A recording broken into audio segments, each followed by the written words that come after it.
Les gens te méprisent, sois-en fier d'être chrétien. Les gens ne veulent pas entendre parler de toi, sois fier d'être chrétien. Les gens te minimisent, les gens te haïssent parce que tu es chrétien, sois fier d'être chrétien. Parce que être chrétien, c'est l'une des grandes choses la plus merveilleuse qui peut arriver à un homme. Et si tu n'en es pas fier, sache-le que ton père ne sera pas fier.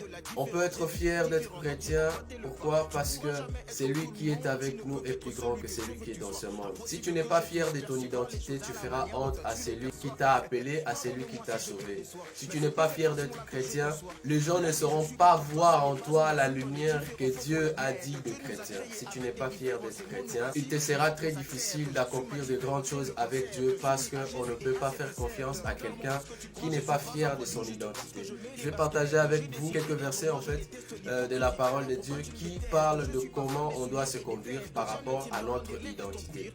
Je vais voir dans mon verset repère d'aujourd'hui, dans Matthieu 10, le chapitre 10, le verset 22, la Bible dit « Vous serez haïs de tous, vous serez haïs de tous à cause de mon nom. » Et la Bible dit « Celui qui persévérera jusqu'à la fin sera sauvé. » Donc ce n'est pas étonnant de savoir que les gens t'haïssent, ce n'est pas étonnant de voir que les gens sont injustes envers toi, ce n'est pas étonnant de voir que les gens ne veulent pas de toi parce que simplement tu es chrétien, parce que simplement tu appartiens au royaume des cieux.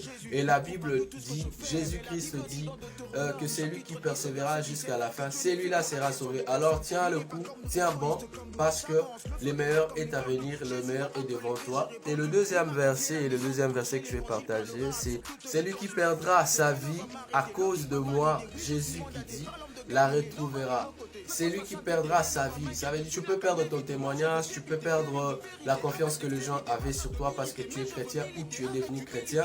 Mais c'est lui en fait qui perdra tout ce qu'il a de valeur à cause de Christ, à cause de Dieu. Celui-là retrouvera sa vie. Jésus aura à le récompenser. Et pour finir, je vais partager avec vous ce que Paul dit dans 2 Timothée 4, 7 au verset 8.